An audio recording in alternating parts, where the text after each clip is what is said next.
India Legal presents Courts Roundup.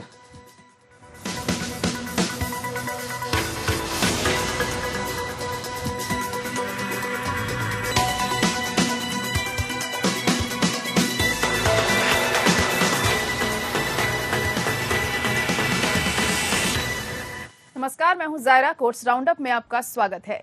इस bulletin में अगले आधे घंटे हम आपको कोर्ट से जुड़े तमाम छोटी बड़ी खबरों से रूबरू करवाएंगे। कोर्ट की कार्रवाई और सुप्रीम कोर्ट से लेकर लोअर कोर्ट और हाई कोर्ट तक के फैसलों को आपके सामने रखेंगे। आगे बढ़ने से पहले एक नजर हेडलाइंस पर। हेट स्पीच मामले में यूपी के मुख्यमंत्री योगी आदित्यनाथ को सुप्रीम कोर्ट से राहत। सीएम योगी पर नहीं चलेगा केस। योगी आदित्यनाथ पर 2007 में भड़काऊ भाषण देने का है आरोप। मुफ्त चुनावी वादों के मामले को सुप्रीम कोर्ट ने 3 जजों की बेंच को किया रेफर। न्यायिक हस्तक्षेप, विशेषज्ञ कमेटी और सुब्रमण्यम बालाजी फैसले पर पुनर्विचार मसले पर होगी सुनवाई।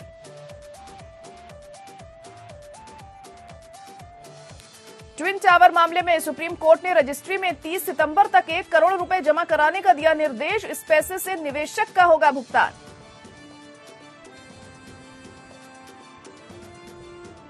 जस्टिस एनवी रमन्ना के कार्यकाल के अंतिम दिन सेरेमोनियल बेंच कार्रवाई में जस्टिस रमन्ना ने मुकदमों को सूचीबद्ध न करने पर मांगी माफी। न्यायपालिका की साख बनाए रखने की अपील। वरिष्ठ वकीलों ने दी भावभीनी विदाई।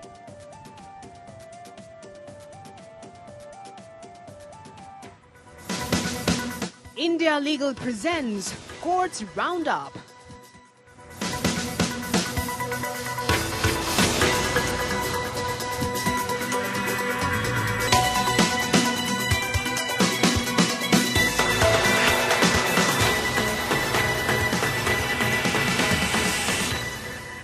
सुप्रीम कोर्ट ने 2007 के हेट स्पीच मामले में उत्तर प्रदेश के मुख्यमंत्री योगी आदित्यनाथ पर मुकदमा चलाने की मंजूरी से इनकार के खिलाफ याचिका को खारिज कर दिया है। Chief justice NV Ramana, justice Hima Kohli और जस्टिस सीटी रवि कुमार की पीठ ने फैसला सुनाया।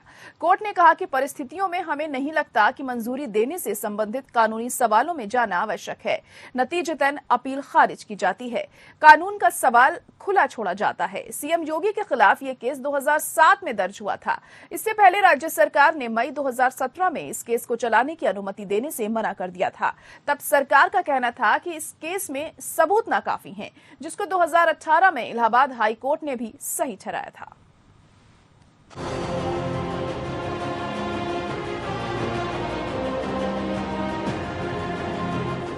यूपी के सीएम योगी आदित्यनाथ को बड़ी राहत मिल गई है। सुप्रीम कोर्ट ने 2007 के गोरखपुर दंगों के संबंध में उत्तर प्रदेश के मुख्यमंत्री योगी आदित्यनाथ के खिलाफ अभद्र भाषा और अन्य आरोपों को हटाने को चुनौती देने वाली याचिका को खारिज कर दिया। सुप्रीम कोर्ट ने भड़काऊ भाषण देने के आरोप में योगी पर मुकदमा चलाने की अनुमति देने से इनकार कर दिया है।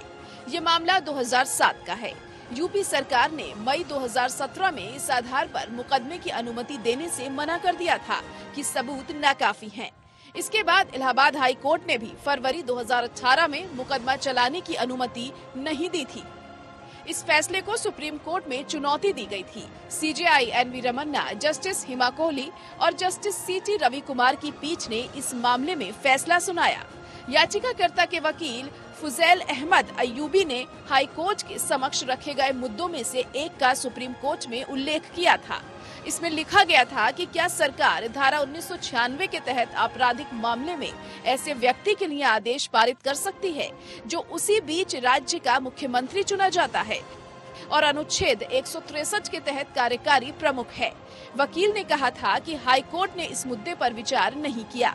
इस पर पीठ ने पूछा, एक और मुद्दा है, एक बार जब आप निर्णय के अनुसार योग्यता पर चले जाते हैं और सामग्री के अनुसार यदि कोई मसला नहीं बनता है तो मंजूरी का सवाल कहाँ है? अगर कोई मामला है तो मंजूरी का सवाल आएगा, अगर कोई मामला ही नहीं है तो मंजूरी का सवाल कहाँ है? अयूबी ने कहा, मुकदमा चलाने की मंजूरी से इनकार करने के कारण ही केस में क्लोजर रिपोर्ट दाखिल की गई है। वहीं यूपी सरकार की ओर से वकील मुकुल रोहतगी ने कहा कि इस मामले में कुछ बचा ही नहीं है। उन्होंने कहा, CFSL के पास सीडी भेजी गई थी और पाया गया कि उसके साथ छेड़छाड़ हुई थी। साथ ही याचिकाकर्ता ने जो मुद्दा उठाया है, हाई कोर्ट ने उस पर ध्यान दिया है। सीजेआई रमन्ना ने कहा कि इस मामले में मंजूरी से इनकार करने के मामले में जाने की जरूरत नहीं है। मंजूरी के कानूनी सवालों को उचित मामले में निपटाए जाने के लिए खुला रखा जाएगा। याचिकाकर्ता परवेज परवाज का कहना था कि तत्कालीन सांसद योगी आदित्यनाथ के भाषण के बाद 2007 में गोरखपुर में दंगा हुआ था। इसमें कई लोगों की जान चली गई थी। साल 2008 में दर्ज एफआईआर की राज्य सीआईडी ने कई साल तक जांच की। उसने 2015 में राज्य से मुकदमा चलाने की अनुमति मांगी। याचिका में कहा गया है कि मई 2017 में राज्य सरकार ने अनुमति देने से इनकार कर दिया। जब राज्य सरकार ने मुकदमा चलाने की अनुमति देने से इनकार किया, तब तक योगी आदित्यनाथ मुख्यमंत्री बन चुके थे। ऐसे में अधिकारियों की तरफ से लिया गया ये फैसला दबाव में लिया गया हो सकता है। Bureau report. राजनीतिक पार्टियों के मुफ्त वादों के मामले की सुनवाई अब सुप्रीम कोर्ट में 3 जजों की बेंच करेगी। कोर्ट ने कहा कि फ्री चुनावी वादा बहुत ही जटिल मुद्दा है, जिसको देखते हुए इसे 3 जजों की बेंच के पास भेजा जा रहा है। कोर्ट ने आगे कहा कि इस मामले में एक विशेषज्ञ कमेटी का गठन सही होगा, लेकिन इससे पहले कई सवालों पर विचार करना भी जरूरी है। 2013 के सुब्रमण्यम बालाजी फैसले की समीक्षा भी जरूरी है। इस मामले की अगली सुनवाई अब 2 हफ्ते बाद होगी।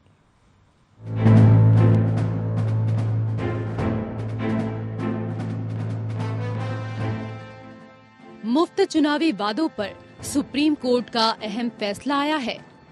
कोर्ट ने 3 जजों की बेंच के पास मामला भेज दिया है। सुप्रीम कोर्ट ने चुनाव में मुफ्त सुविधाओं के वादे के मामले को पुनर्विचार के लिए विशेष बेंच के पास भेजा है। सुप्रीम कोर्ट ने कहा है कि इस बात से इनकार नहीं किया जा सकता है कि चुनावी लोकतंत्र में असली ताकत मतदाताओं के पास होती है। वोटर ही पार्टियों और उम्मीदवारों का फैसला करते हैं। सुप्रीम कोर्ट ने कहा, इस मसले पर विशेषज्ञ कमेटी का गठन सही होगा, लेकिन उससे पहले कई सवालों पर विचार जरूरी है। 2013 के सुब्रमण्यम बालाजी फैसले की समीक्षा भी जरूरी है। हम यह मामला 3 जजों की विशेष बेंच को सौंप रहे हैं। इस मामले में 2 हफ्ते बाद सुनवाई होगी। सुप्रीम कोर्ट के वकील अश्वनी कुमार उपाध्याय द्वारा दायर एक जनहित याचिका पर अदालत का यह फैसला आया है। कोर्ट ने कहा कि फ्री बीज टैक्स पेयर का महत्वपूर्ण धन खर्च किया जाता है। हालांकि सभी योजना पर खर्च फ्री बीज नहीं होते। यह मसला चर्चा का है और अदालत के दायरे से बाहर है। अदालत ने सुनवाई के दौरान कहा कि सरकार को सर्वदलीय बैठक बुलाकर चर्चा करनी चाहिए। इसके लिए कमेटी बनाना अच्छा रहेगा। सुप्रीम कोर्ट ने कहा कि कुछ सवाल हैं, जैसे न्यायिक हस्तक्षेप का दायरा क्या है? क्या अदालत किसी भी योजना को लागू करने योग्य आदेश पास कर सकती है? विशेषज्ञ समिति की रचना क्या होनी चाहिए? क्या सुब्रमण्यम बालाजी 2013 के फैसले पर भी पुनर्विचार की जरूरत है? प्रधान न्यायाधीश ने कहा कि फ्री बीज एक ऐसी स्थिति पैदा कर सकता है जहां राज्य को दिवालिया होने की ओर धकेल दिया जाता है। उन्होंने कहा कि ऐसी मुफ्त घोषणाओं का इस्तेमाल पार्टी की लोकप्रियता बढ़ाने के लिए किया जाता है। यह राज्य को वास्तविक उपाय करने से वंचित करता है। सुप्रीम कोर्ट ने कहा कि निर्वाचन लोकतंत्र में निर्वाचक मंडल के पास सच्ची शक्ति है। इससे पहले सुप्रीम कोर्ट ने मुफ्त चुनावी सौगातों को महत्वपूर्ण और गंभीर मुद्दा बताते हुए इस पर व्यापक विचार विमर्श पर जोर दिया था। कोर्ट ने कहा कि केंद्र इस मुद्दे पर सर्वदलीय बैठक बुलाकर चर्चा क्यों नहीं करता। हालांकि कोर्ट के इस सवाल का केंद्र की ओर से पेश सॉलिसिटर जनरल तुषार मेहता ने तत्काल जवाब देते हुए कहा कि पहले ही कई राजनीतिक दल कोर्ट में आ चुके हैं जो मुफ्त रेवड़ियों पर नियंत्रण का विरोध कर रहे हैं। ऐसे में हो सकता है सर्वदलीय बैठक में नतीजा ना निकले। Bureau report, APN news.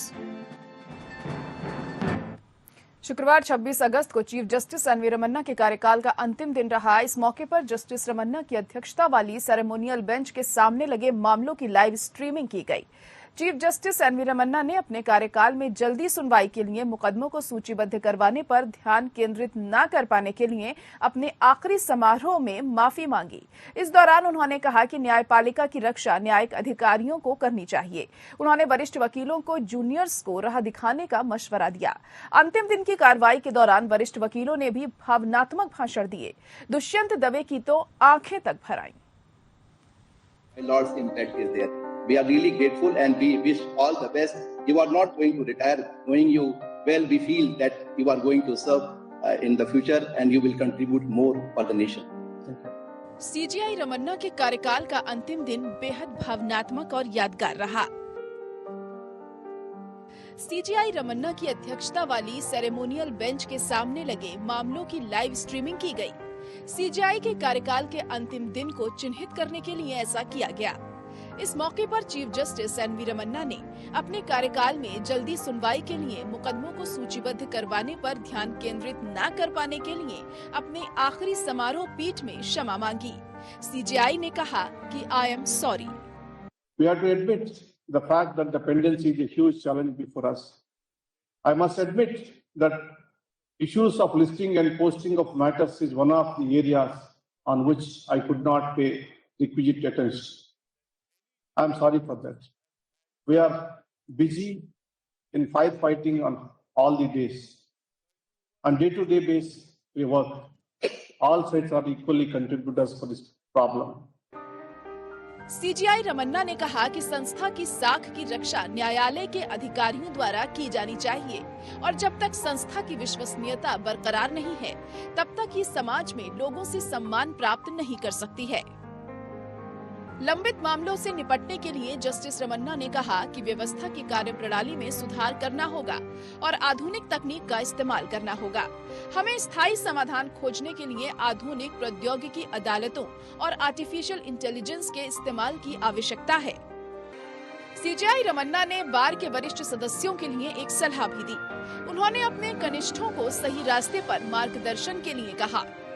I thank all my colleagues and all the members of the bar for their active support and cooperation. I will certainly miss you all. Thank you. Senior advocate Dushyant Dave CJI NV Ramana को विदाई देते हुए रो पड़े। CGI Ramana द्वारा किए गए कार्यों पर उन्होंने बात की और यहाँ तक कि उन्हें अपने परिवार के सदस्य के रूप में संदर्भित किया। दवे भावुक हो गए और कहा कि वे अपनी भावनाओं को नहीं रोक सके। To the institution, to the lawyers, to everybody who stood up, even parties in person who appeared before you. Senior advocate Kapil Sibal ने सीजीआई को विदाई देते हुए कहा कि सीजीआई रमन्ना ने मुश्किल समय में भी अदालत की गरिमा और अखंडता को सुनिश्चित किया और सरकार को जवाब देने के लिए कहा। जस्टिस रमन्ना ने समारोह पीठ को संबोधित करते हुए कहा कि 16 महीने में सिर्फ 50 दिन ही प्रभावी और पूर्णकालिक सुनवाई कर पाया हूँ।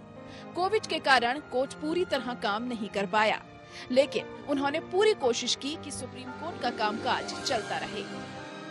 इससे पहले जस्टिस रमन्ना ने मंगलवार को सुप्रीम कोर्ट के कर्मचारियों के काम की तारीफ की। उन्होंने कहा कि शीर्ष अदालत के कर्मचारी एक अदृश्य शक्ति हैं, जो न्याय देने में संस्था की मदद करते हैं। न्यायमूर्ति रमन्ना ने कोविड-19 महामारी के प्रकोप के दौरान सर्वोच्च न्यायालय के कर्मचारियों के योगदान की सराहना की। उन्होंने अपना संबोधन समाप्त करते हुए बार के सभी सदस्यों को धन्यवाद दिया और कहा कि उन्हें उनकी कमी खलेगी। Bureau report. नोएडा के सुपरटेक ट्विन टावर के मामले में सुप्रीम कोर्ट में सुनवाई हुई। ट्विन टावर में निवेशकों की याचिका पर सुप्रीम कोर्ट ने आदेश दिया कि कोर्ट ने इंसॉल्वेंसी रेजोल्यूशन प्रोफेशनल या आईआरपी को सुप्रीम कोर्ट की रजिस्ट्री में 30 सितंबर तक 1 करोड़ रुपए जमा करने होंगे, जिसके निवेशक हैं उनको भुगतान किया जा सकता है। इससे और कोर्ट ने साफ कर दिया कि निवेशकों को उसका बकाया पैसा ब्याज सहित मिलेगा। कोर्ट ने कहा कि सभी पक्षों की इस बात पर सहमति बनी है कि अक्टूबर में घर खरीदारों और डेवलपर के बीच संयुक्त बैठक होगी। घर खरीदारों के पुनः भुगतान के लिए समय सारणी निर्धारित की जाए। आज मामले में एमिकस ने कोर्ट से कहा कि बेहतर है कि घर खरीदारों को हर महीने कुछ पैसा मिले। एमिकस ने यह भी कहा कि इस पर भी विचार किया जाना चाहिए कि ऐसी कौन सी संपत्ति है जिन्हें बेचकर घर खरीदारों को भुगतान किया जा सके। वहीं याचिकाकर्ता की ओर से पेश वरिष्ठ वकील कपिल सिब्बल ने कोर्ट से कहा कि खरीदारों का कुल 5.15 करोड़ का बकाया है और इस मामले में सीआरबी और सुपरटेक के अधिकारियों के साथ बातचीत हुई है। सुप्रीम कोर्ट अक्टूबर में इस मामले में अगली सुनवाई करेगा। दरअसल ट्विन टावर में फ्लैट्स के 38 खरीदार हैं जिन्होंने टावर में अपने फ्लैट के लिए भुगतान किया था। इन्होंने अपने पैसे की वापसी की मांग की है।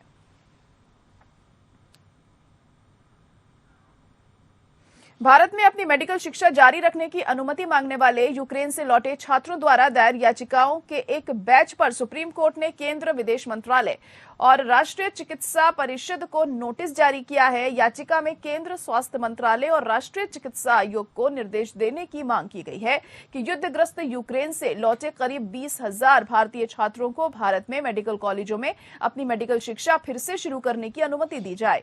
युद्धग्रस्त यूक्रेन में हजारों भारतीय मेडिकल छात्रों का भाग्य अधर में लटकने के साथ विभिन्न डॉक्टर संघ भी राष्ट्रीय चिकित्सा आयोग के तहत एक विशेष प्रावधान की मांग कर रहे हैं ताकि ऐसे छात्रों को देश में अन्य मेडिकल कॉलेजों में स्थानांतरित करने पर विचार किया जा सके। सुप्रीम कोर्ट ने शुक्रवार को याचिकाओं के उस समूह पर नोटिस जारी किया जिसमें रूसी हमले के कारण यूक्रेन से लौटने वाले लगभग 20,000 भारतीय छात्रों को भारत में अपनी मेडिकल शिक्षा पूरी करने की अनुमति देने की राहत की मांग की गई थी। जस्टिस हेमंत गुप्ता और जस्टिस विक्रम नाथ की पीठ ने 7 रिट याचिकाओं पर 5 सितंबर तक जवाब देने के लिए नोटिस जारी किया। याचिकाकर्ताओं ने 3 अगस्त को विदेश मामलों की लोकसभा समिति द्वारा प्रस्तुत रिपोर्ट पर भरोसा किया जिसमें उसने स्वास्थ्य और परिवार कल्याण मंत्रालय को एक बार के उपाय के रूप में भारतीय निजी मेडिकल कॉलेजों में यूक्रेन से लौटे छात्रों को समायोजित करने पर विचार करने की सिफारिश की थी। सिफारिश के मद्देनजर याचिकाकर्ताओं ने यूक्रेन के छात्रों के संबंध में भारत सरकार और राष्ट्रीय चिकित्सा आयोग से उचित निर्णय की मांग की। आज बहुत सारे मेडिकल स्टूडेंट्स की तरफ से रिट पिटिशंस लिस्ट हुए थे। उसमें ऑनरेबल कोर्ट ने नोटिस जारी किया है सेंट्रल गवर्नमेंट को, नेशनल मेडिकल कमीशन को, एंड उनसे जवाब मांगा है 5 सितंबर तक जवाब दें। और कोर्ट ने मेनली हमारा एक एडिशनल डॉक्यूमेंट हमने फाइल किया था जो लेटेस्ट रिपोर्ट है MEA ministry of external affairs का, तो जिसमें इसमें रिकमेंडेशन था to ministry of health and family welfare को कि रिटर्निंग मेडिकल स्टूडेंट्स को वापस यूक्रेन नहीं ले जा सकते, सो इनको इंडियन मेडिकल कॉलेजेस में एकोमोडेट किया जाए। सो इसके बेसिस पे ये नोटिस आज ऑनरेबल सुप्रीम कोर्ट ने नोटिस जारी किया और 5 तारीख का डेट फिक्स किया है। कितने स्टूडेंट जो हैं वो सुप्रीम कोर्ट पहुंचे हैं आपकी याचिका के जरिए? हमारे 101 स्टूडेंट्स हैं। इन ऐसे 10 रिट थे तो सब में अलग अलग है और आज पर गवर्नमेंट इसे 20,000 स्टूडेंट बता रहे हैं, लेकिन हमारे कैलकुलेशन में वहीं IIT JEE एडवांस 2022 की परीक्षा अब तय समय पर 28 अगस्त को ही होगी। सुप्रीम कोर्ट में JEE मेंस 2022 परीक्षा के लिए अतिरिक्त मौका दिए जाने की मांग वाली याचिका खारिज करते हुए कहा, हम और ज्यादा जटिलता नहीं पैदा करना चाहते हैं।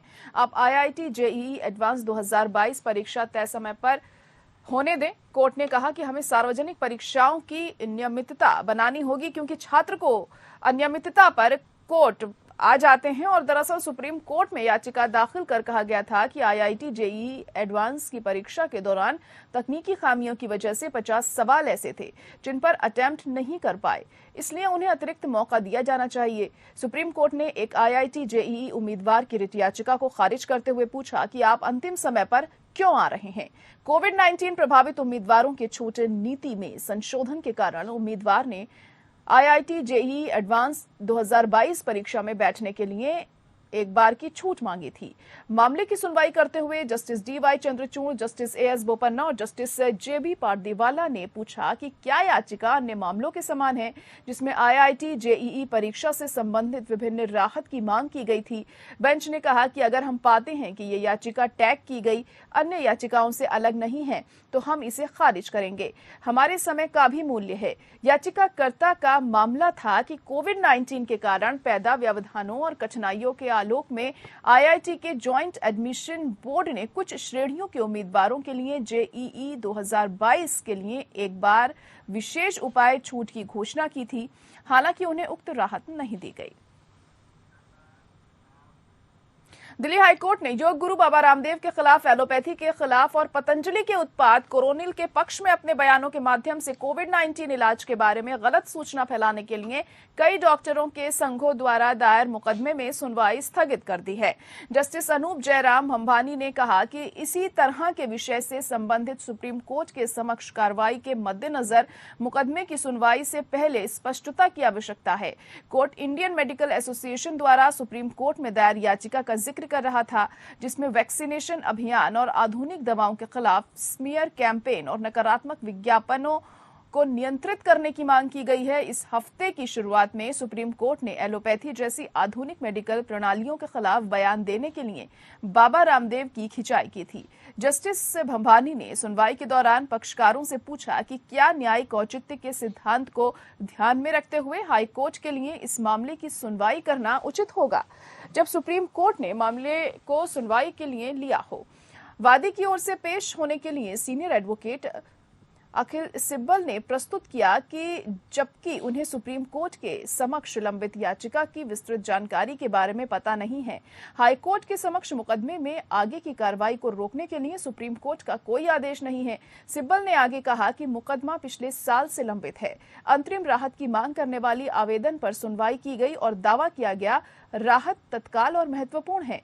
न्यायालय ने मामले को 20 अगस्त को सुनवाई के लिए पुनः अधिसूचित किया और साथ ही प्रतिवादियों को निर्देश दिया कि वे सुप्रीम कोर्ट में लंबित याचिका की प्रति हाईकोर्ट के समक्ष रिकॉर्ड पर दाखिल करें। कोर्ट ने कहा कि उक्त याचिका पर विचार करने के बाद दोनों मामलों में समानता है या नहीं, इस पर फैसला किया जाएगा।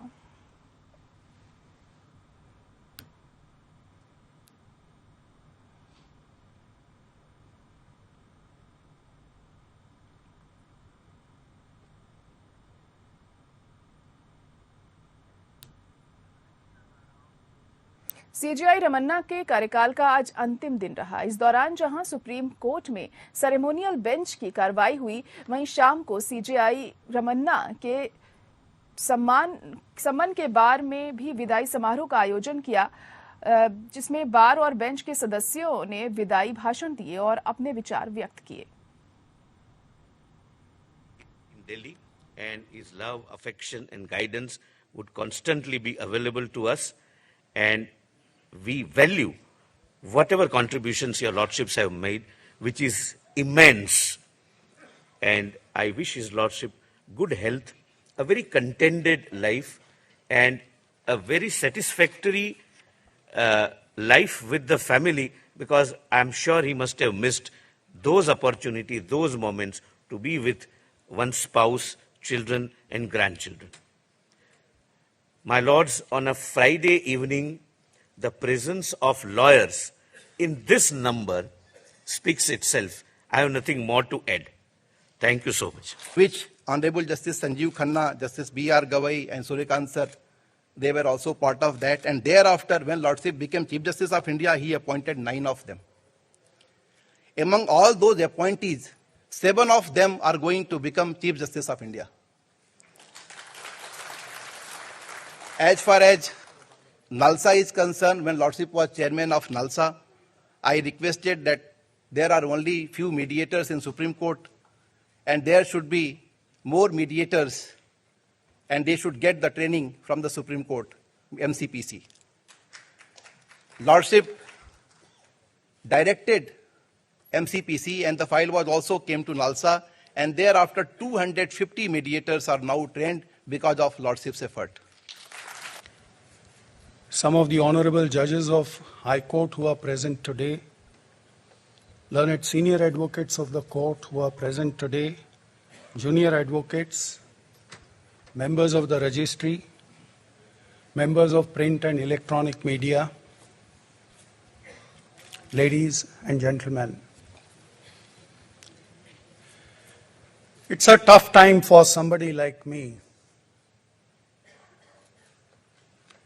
Look at the popularity of my predecessor.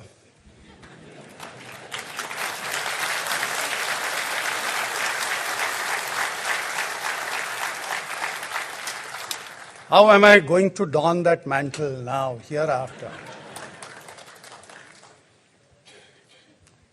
Right at the outset, even before I assume office, I express my complete inability to match and go anywhere near this popularity.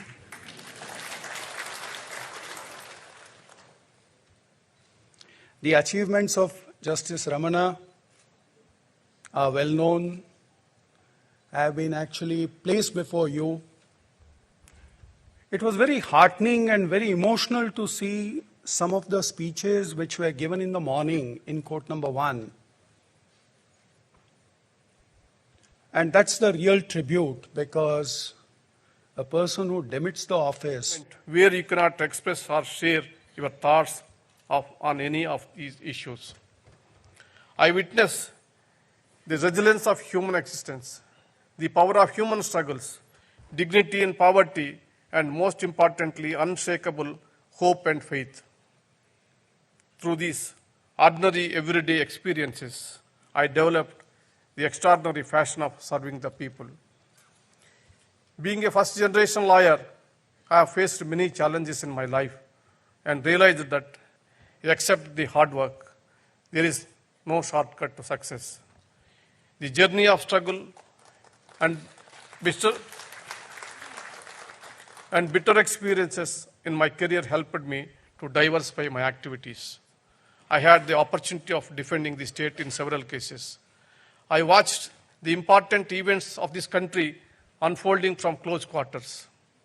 I always accepted rejection as God's redirection and retained my honesty and integrity. I want every advocate to remember that sometimes life scares you and beats up you, but there is a day when you realize that you are not just a survivor, you are a warrior.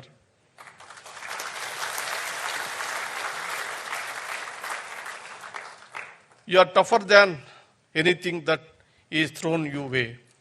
My professional life was also full of challenges. To begin with, I was in two minds, to be a judge or to become the people to offer leadership. I believe in destiny, in God, and the blessings of the Almighty. और इसी के साथ courts roundup में आज के लिए इतना ही। मुझे दीजिए इजाजत। नमस्कार। India Legal presents Courts Roundup.